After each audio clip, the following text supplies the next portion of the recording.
नमस्कार स्टूडेंट, आज की आपकी इस क्लास में आप सभी का स्वागत है। अपन ने ये 3 प्रकार की जो अभिक्रिया है वो अपन ने पढ़ ली थी और इसमें जो चौथी है वो है आणविक पुनर्विन्यास और इसके बाद है आणविक अभिक्रिया। तो वैसे ही कार्बनिक जो कंपाउंड होते हैं कार्बनिक, उसमें ये 4 प्रकार की अभिक्रियाएं ही होती है, ठीक है ना। और इस प्रकार की जो अभिक्रिया है वो कम ही है ना देखने को मिलती है। ये 4 प्रकार की अभिक्रियाएं अपन इसमें पढ़ेंगे, ठीक है ना। और जो आणविक अभिक्रिया है वो लगभग इसी के अंतर्गत आती है इसमें, ठीक है। तो ये 4 प्रकार की अभिक्रियाएं मुख्य होती है ना, जिसमें प्रतिस्थापन, योगात्मक विलोपन और आणविक पुनर्विन्यास होती है। तो आज अपन को जो पढ़ना है वो है आणविक पुनर्विन्यास। तो इसमें होता क्या है, आणविक का मतलब होता है अणु, यानी कि अणु के अंदर ही है ना कोई परमाणु या जो समूह है वो एक स्थान से दूसरे स्थान पे चला जाएगा और जो परमाणु यौगिक कंपाउंड लिया है अपन ने और उसकी स्ट्रक्चर में क्या है कुछ चेंजेस हो जाते हैं, वो इसी को ही अपन क्या है आणविक पुनर्विन्यास यानी कि मॉलिक्यूलर रीअरेंजमेंट बोलते हैं। और इसमें जो कंपाउंड लेते हैं अपन या जो अभिकारक लेते हैं या जो है ना रिएक्शन में जो पार्टिसिपेट करता है उसको अपन पिनाकोल बोलते हैं।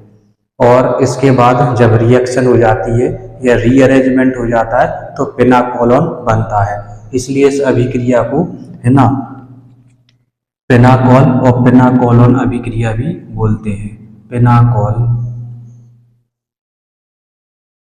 पिनाकोलोन,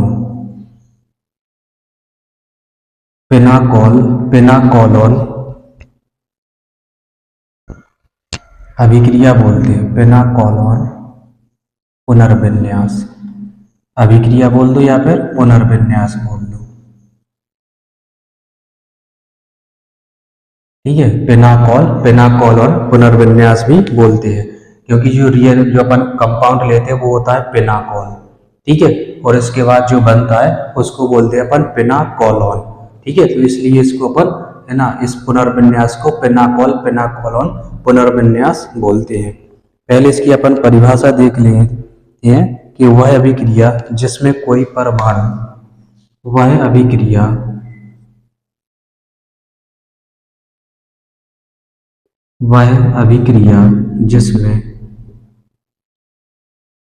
जिसमें कोई परमाणु,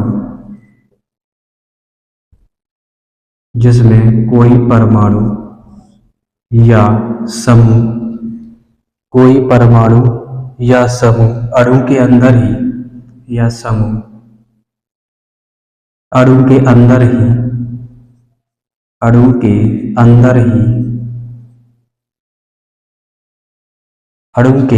ही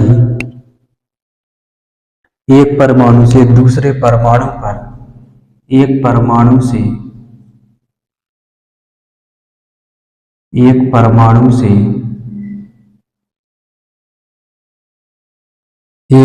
से दूसरे परमाणु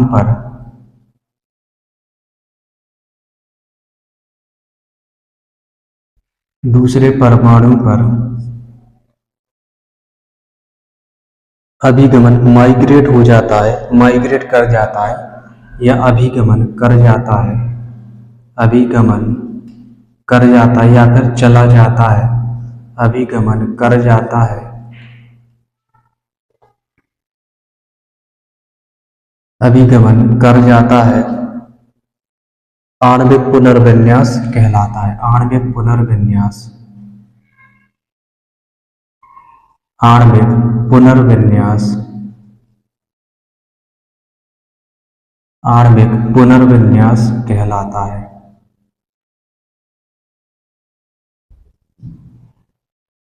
इसमें जो कंपाउंड लेंगे वो होता है CH3,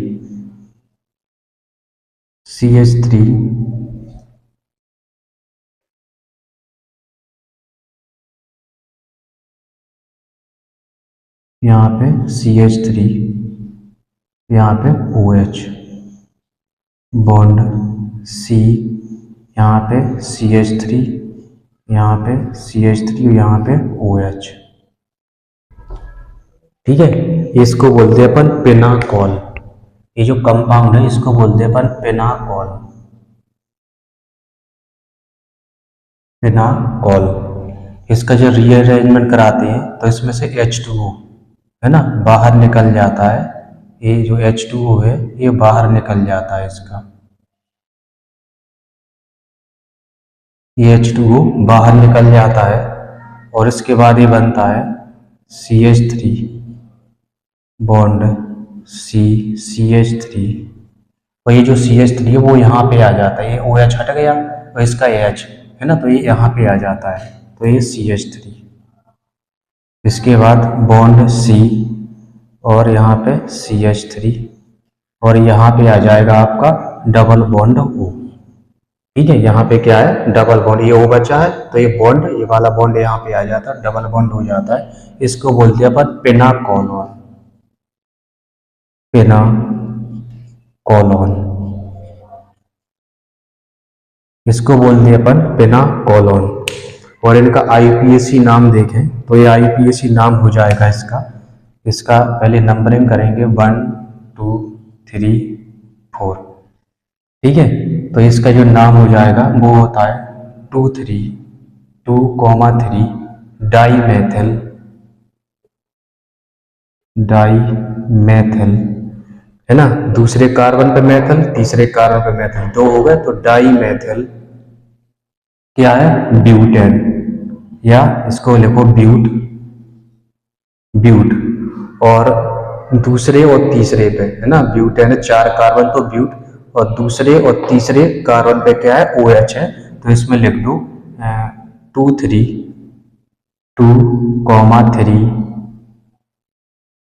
2,3 डाईऑल, दो हैं OH तो डाईऑल, दो है ना एल्कोहल ग्रुप है तो इसको बोल देंगे अपन डाईऑल। ये इसका IUPAC नाम हो जाता है इसका। ठीक है, ये इसका क्या है IUPAC नाम है 2,3 डाईमेथाइल ब्यूट 2,3 डाईऑल, या ब्यूटेन भी लिख दें अपन, यहाँ पे डायरेक्ट ब्यूटेन भी लिख सकते हैं, ब्यूटेन 2,3 डाईऑल, ब्यूटेन 2,3 डाईऑल। और इसका जो IUPAC नाम है तो इसकी नंबरिंग करेंगे अपन यहाँ से 1 2 3 और ये 4। तो इसका IUPAC नाम हो जाएगा, तीसरे पे है ना 2 मेथल है तो ये हो जाएगा 3 डाईमेथल 3 है ना कॉमा तीनों 3 डाईमेथाइल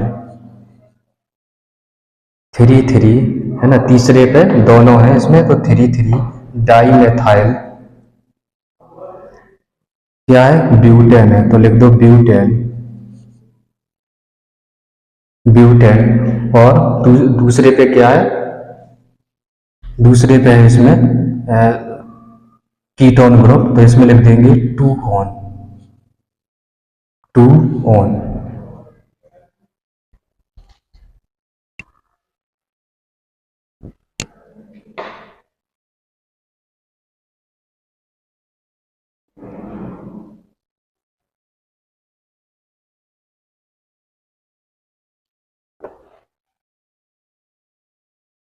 ठीक है, तो इस तरीके से ये आणविक पुनर्विन्यास होता है। ठीक है, तो इसमें क्या है, इसमें से है ना पानी बाहर निकल जाता है और एक O बचा तो इसके साथ में डबल बॉन्ड और जो CH3 ये यहाँ पे आ जाता है।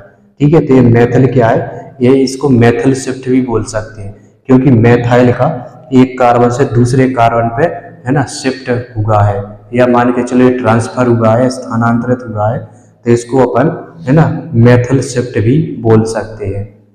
ठीक है, इसको क्या बोल सकते हैं अपन, मेथिल शिफ्ट भी बोल सकते हैं इसको। तो इस तरीके से ये आणविक पुनर्विन्यास है ना ये कंप्लीट होता है। इसके बाद एक लास्ट अभिक्रिया बची है, उसको भी अपन देख लेते हैं। इसको अपन है ना आणविक अभिक्रिया बोलते हैं, इसको भी अपन देख लेते हैं। ये इम्पोर्टेंट अभिक्रिया होती है। ठीक है ना, ये जो क्या है ये एक इम्पोर्टेंट अभिक्रिया है जो कि क्या है अधिकांशतः परीक्षाओं में ये पूछी जाती है, आणविक पुनर्विन्यास। इसके बाद है आणविक अभिक्रियाएं। तो ये वो अभिक्रियाएं होती हैं जो इस प्रकार की जो अभिक्रियाएं हैं, ठीक है ना। तो इसमें क्या होता है, सहसंयोजक आबंध पर, है ना, या तो इसमें अंतराणुक, है ना, विन्यास, या फिर अंतःआणुक, ठीक है ना। अंतराणुक यानी कि या तो ये खुद के मॉलिक्यूल में, है ना, पुनर्विन्यासित होंगे, या फिर किसी दूसरे मॉलिक्यूल के द्वारा, है ना, पुनर्विन्यासित हो जाते हैं। तो इसमें क्या होता है, इसमें जो एलिफेटिक मान के चलिए जो श्रृंखला वाले कंपाउंड होते हैं वो चक्रीय श्रृंखला में बदल जाते हैं, ठीक है ना। इसमें अपन क्या करेंगे, एक ऐसा कंपाउंड लेंगे जो कि क्या श्रृंखला में, जिसमें कार्बन परमाणु होते हैं, और जैसे ही अपन इसकी क्रिया कराएंगे ये ऊष्मा और प्रकाश की उपस्थिति में होती हैं, ठीक है ना। इस प्रकार की जो अभिक्रियाएं हैं ये ऊष्मा या प्रकाश की उपस्थिति में होंगी, ये ऊष्मा में होंगी या फिर प्रकाश में, ठीक है। इस प्रकार की जो अभिक्रियाएं हैं वो ऊष्मा और प्रकाश में हो सकती हैं, ये या तो ऊष्मा की जरूरत पड़ेगी या फिर प्रकाश के प्रभाव के द्वारा ये हो जाएंगी। और इसमें भी क्या है, विन्यास यानी कि रीअरेंजमेंट होता है इसमें भी, या रीऑर्गेनाइज बोल सकते हैं अपन, ठीक है।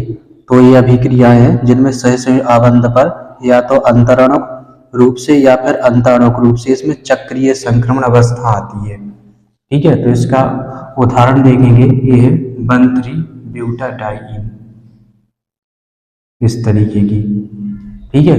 ये जो कोने होते हैं इन पे कार्बन होता है, ठीक है, इन कोनों पे क्या है, कार्बन है ये, और इसमें क्या होता है, ये ब्यूटाडाइईन होता है, इसको बोलते हैं ब्यूटाडाइईन, ब्यूटाडाइईन, यही बोलते हैं इसको, या इसको इस तरीके से भी लिख सकते हैं अपन,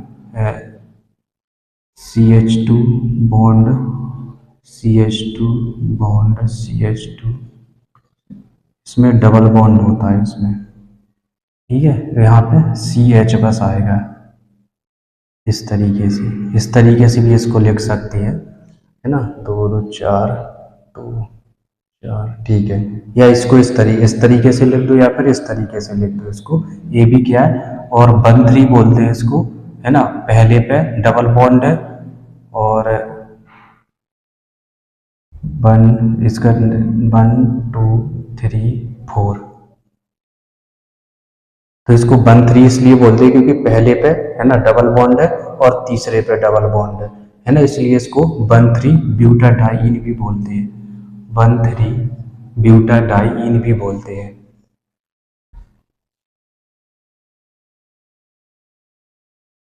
ब्यूटाडाइईन ही बोलते हैं। तो इसमें क्या होगा, ये जो बॉन्ड है, इस बॉन्ड का इसमें पुनर्विन्यास होता है, ये बॉन्ड पहले यहाँ पे आएगा ये, ठीक है, और ये वाला यहाँ पे चला जाएगा, तो इसमें एक चक्रीय संरचना इस तरीके से इसमें बन जाती है, इस तरीके से।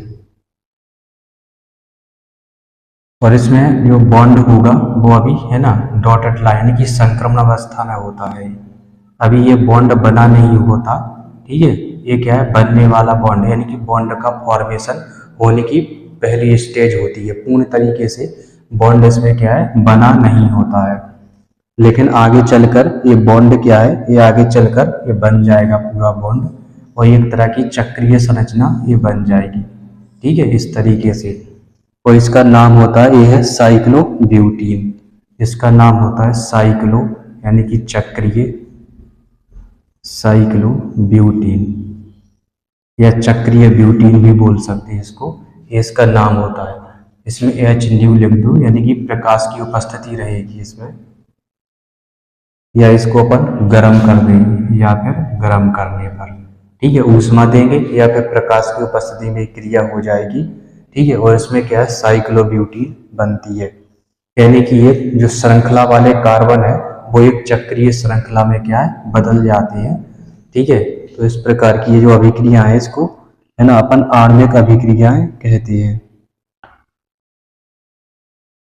ठीक है। बाकी मेनली अपन को ये 4 ही पढ़ना है, ये भी इम्पोर्टेंट होती है, ठीक है, लेकिन फिर भी थोड़ा बहुत इसके बारे में मैंने इसको बता दिया है, ठीक है। और इसी के साथ ही ये जो अपना चैप्टर है ये अपना समाप्त होता है, ठीक है। ये जो अपना चैप्टर है ये पूर्णतः समाप्त होता है और इसके बाद अपन अगला जो चैप्टर है वो शुरू करेंगे हाइड्रोकार्बन वाला। ठीक है, तो अगली क्लास में अपन जो अगला चैप्टर है हाइड्रोकार्बन वाला वो शुरू करेंगे। ठीक है, तो आज के लिए अपन इतना ही, और इसी प्रकार से हंसते रहिए, खेलते रहिए, मुस्कुराते रहिए, पढ़ते रहिए। वीडियो अच्छा लगे तो अपने दोस्तों के साथ जरूर शेयर कीजिए। नमस्कार।